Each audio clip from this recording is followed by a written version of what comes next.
भाई आईसीएआई की तरफ से ना अभी न्यूज आ रही है कि भाई सीए फाइनल में भी 3 अटेम्प्ट होने वाले हैं फाउंडेशन और इंटर की तरह। तो मैं ना इस पे काफी बात करना चाह रहा था बच्चों से कि क्या ये 3 अटेम्प्ट एक साल में होना सही है, क्या ये हमारे लिए एक मौका है या धोखा होने वाला है। एक चीज मतलब एक डिस्कशन करना जरूरी है, चीजों को समझना जरूरी है, वरना हो सकता है कि 3 अटेम्प्ट आप लोगों के लिए एक धोखे की तरह साबित हो जाए। क्यों मैं ये बात कर रहा हूं, एक एक पॉइंट को डिस्कस करने आया हूं, बहुत रिसर्च के साथ आया हूं, रिसर्च इन द सेंस बच्चों से बात कर आ रहा हूं कि क्या उनकी साइकोलॉजी होती है पेपर्स को लेकर। तो वो सब चीजें इस वीडियो में मैं आप लोगों के साथ डिस्कस करने वाला हूं। आगे बढ़ने से पहले मैं एक आपको स्वामी विवेकानंद जी का कहा हुआ कोट बताता हूं कि हमारी समस्या पता है क्या है, हमारे पास समय है। मैं आपको एग्जाम्पल के थ्रू बताता हूं।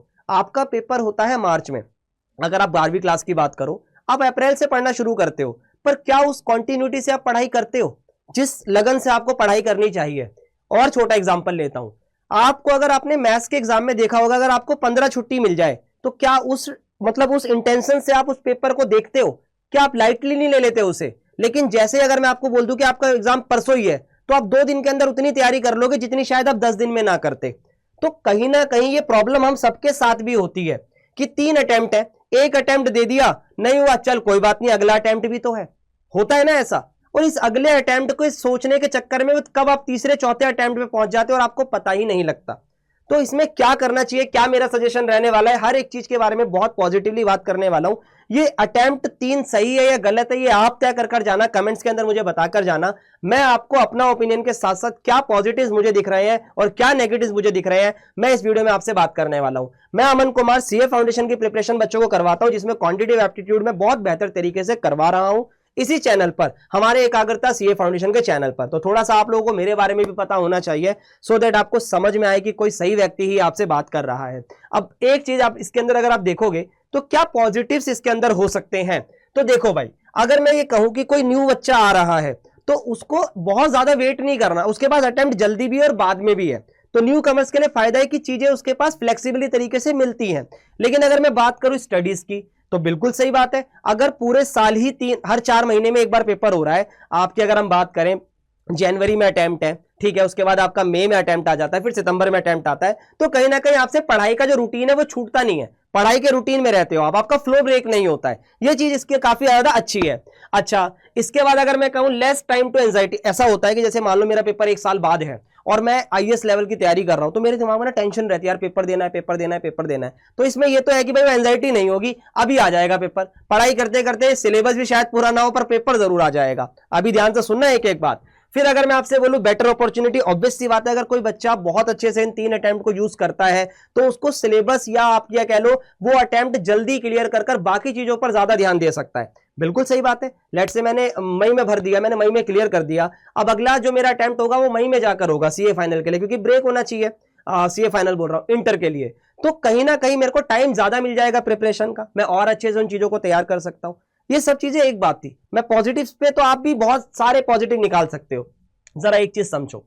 अब क्या मुझे आपसे बात करनी है, क्या नेगेटिव है। अब देखो होता क्या है ना, बच्चा क्या करता है, वो देखता है मई का अटेम्प्ट आ रहा है, ठीक है, उसके बाद सितंबर का भी अटेम्प्ट है, वो मई के लिए एलिजिबल है, तो वो मई का अटेम्प्ट पता है क्या सोच के दे देता है, यार ट्राई कर लेता हूं ना, क्या पता हो जाए, क्या पता ना हो। तो वो क्या कर रहा है, वो सिर्फ ट्राई के चक्कर में अपने अटेम्प्ट खराब कर रहा है। और आप चाहे मानो चाहे मत मानो, जब आप एवं ही ट्राई करते हो ना चीजों को, तो साइकोलॉजी यानी दिमाग पर असर पड़ता है उस फेलियर का। फेलियर बोलना अब पाप हो चुका है, अनसक्सेसफुल बोलना चाहिए। तो बिल्कुल उस अनसक्सेसफुल का कहीं ना कहीं दिमाग पे असर आता है। कभी मजे मजे में अटेम्प्ट मत दो। तो सर फिर क्या करना है, आगे इसके बारे में बात करूंगा। और अगर 3 अटेम्प्ट एक साथ आते हैं, ठीक है, एक साथ in the sense alternative basis पे, तो कहीं ना कहीं बर्नआउट भी फील होगा। आप मई में अटेम्प्ट दे दो, जरा समझो, और लेट से वो आपका नहीं निकला, तो पता है क्या होगा। जब आपका अटेम्प्ट नहीं निकलेगा ना, तो आपका दिमाग ऐसे काम करेगा, मैं बताता हूं कैसे। यार ये नहीं हुआ, अब फिर से पढ़ना पड़ेगा, चल फिर पढ़ता हूं। भगवान ना करे अगर सितंबर में भी ना निकला, फिर पता है क्या होगा, यार फिर पढ़ना है, 100% बुन जाओगे, अंदर से जल जाओगे। तो वो चीज आप लोगों के ना, मतलब ऐसा नहीं होना चाहिए आप लोगों के साथ। वही अगर मैं आपसे बात करूं प्रेशर टू परफॉर्म, ऑब्वियस सी बात है यार, जब आप 4 महीने में किसी चीज को सिलेबस खत्म कर देना चाहते हो, तो आपके अंदर प्रेशर कैसे नहीं होगा यार। प्रेशर तो हो गई परफॉर्मेंस का, 100% आपके प्रेशर बनने वाला है। उसके साथ ही जो सबसे जरूरी चीज होने वाली है ना, वो है not to cover entire syllabus. अगर मैं लेट से मई से निकला, ठीक है, मेरे को सितंबर में अटेम्प्ट देना है, मेरे पास 4 महीने हैं और मेरे को दिख रहा है यार मैं सारा सिलेबस कर भी पाऊंगा या नहीं कर पाऊंगा, तो भाई इसमें पता है क्या होगा, इसमें क्या होने वाला है, मैं सिलेबस में ना सिर्फ इंपॉर्टेंट चीजों को उठाने लगूंगा, मैं प्रीवियस ईयर को सिर्फ एनालिसिस करने लगूंगा। और आपको पता है सीए फाउंडेशन के अंदर अगर मैं आपसे बात करूं ना तो डीपली चीजें आती हैं, इसमें छोड़ो आप इंटर की बात कर लो, फाइनल की बात करो, CA is all about deep study ना मेरे भाई। तो जब वो डीप स्टडी आने वाली है, सारी चीजें गहराई से आने वाली है, तो मैं सिलेबस को ऊपर ऊपर से क्यों कवर करूं जस्ट बिकॉज कि मेरा अटेम्प्ट आ गया है, गलत बात है। तो सर इसमें हमें करना क्या चाहिए, इसमें हमें करना क्या चाहिए भाई, बहुत ही पॉजिटिवली मैंने अपनी सजेशन बनाई है।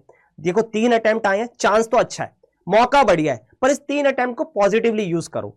लेट्स से मुझे मई का अटेम्प्ट देने के लिए मैं एलिजिबल हूं, बट मैं मई का अटेम्प्ट नहीं दूंगा, मैं दूंगा सितंबर का अटेम्प्ट, क्योंकि अभी मैं बैठा हूं जनवरी में, तो जनवरी में अगर मैं बैठा हूं और मैं सितंबर में अटेम्प्ट देने वाला हूं तो मेरे पास 8 महीने हैं, और उन 8 महीनों में मेरे को लगेगा, मेरे हो सकता है मेरा कोई एक आधा दोस्त मई में पेपर देकर क्लियर कर जाए, बट फोमो अपने ऊपर नहीं क्रिएट होने देना है, बिल्कुल फियर ऑफ मिसिंग आउट होना ही नहीं है कि सर उसका हो गया मेरा लेट होगा, क्या हो गया 6 महीने लेट हो जाएगा तो कुछ बिगड़ जाएगा, 6 महीने कम सैलरी मिल जाएगी क्या तुझे, सोच के देख इस बात को। लेकिन अगर उस 6 महीने के चक्कर में, 3 महीने के चक्कर में, 4 महीने के चक्कर में तेरा अटेम्प्ट बेकार हो गया, तेरे दिमाग पे गलत असर पड़ गया, उसका क्या होगा।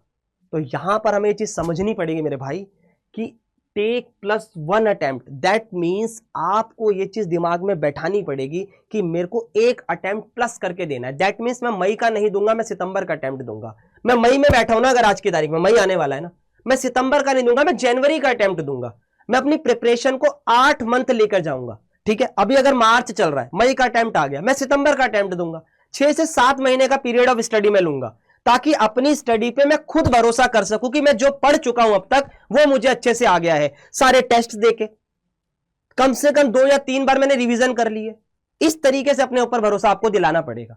और सिर्फ इतना ही नहीं, ध्यान से सुनना, मेंटेन बैलेंस। आपको बैलेंस बनाने में अच्छा मौका मिल जाएगा मेरे भाई। सोच के देखो भाई, एक बार अगर बैलेंस बन गया ना आपका, तो जब एक बार बैलेंस बनता है तो चीजें बहुत स्मूथ चलने लगती हैं, ठीक है। सिर्फ इतना ही नहीं, आप लोगों ने एक गाना सुना होगा, ब्रूनो मार्स का बहुत ज्यादा फेमस गाना है, मुझे भी बड़ा पसंद है, कि if the world is ending I want to be next to you. सबने सुना है ना ये गाना। उसमें एक लाइन होती है, इंग्लिश में गाने में थोड़े कम ही याद कर पाता हूं, सुन लेता हूं पर समझ में आ जाता है। तो उसका एक मीनिंग होता है कि I will love you every night like my last night, यानी आपको उस तरीके से प्यार करूंगा कि ये मेरी आखिरी ही रात हो। आपने हिंदी में एक गाना सुना होगा कि जियो तो ऐसे जियो कि आखिरी हो, जिंदगी का हर दिन इस प्रकार से जियो कि वो दिन आपका आखिरी हो। तो मैं ये कहना चाहता हूं इस गाने के माध्यम से कि आप लोग हमेशा अपना जो भी अटेम्प्ट दे रहे हो, live like the last attempt. ऐसे सोचो कि इसके बाद मौका ही नहीं मिलेगा, इस प्रिपरेशन के बाद मुझे मौका ही नहीं मिलेगा। भाई उसमें आप अपना 100% दोगे। सोचना मुश्किल है पर मन बनाना पड़ेगा। जिस दिन आपने ऐसा कर लिया ना, आपके साथ बेटर ही होगा। और last but not the least, अपने सोर्सेज को लिमिटेड रखना। लिमिटेड मतलब एक टीचर से पढ़ो, मैं नहीं कह रहा मुझसे पढ़ो, जिससे आपका बॉन्ड बनता है उससे पढ़ो। क्योंकि ऐसा नहीं कि एक सब्जेक्ट इस टीचर से देख लिया, दूसरा उससे देख लिया, बेटा भटकते ही रह जाओगे, इस इंस्टीट्यूट से उस इंस्टीट्यूट में, उससे दूसरे से तीसरे पे, और लोगों को बस अपने एक्सपीरियंस गिनाते रह जाओगे, एक्चुअल में कुछ नहीं करोगे। तो बस यही कहना चाहूंगा, जो भी बातें मैंने आपको बताई, अपने भी ओपिनियन मुझे शेयर कीजिए। तो मेरे हिसाब से that's all from the today's video. मिलते हैं नेक्स्ट वीडियो में। Bye bye and take care guys.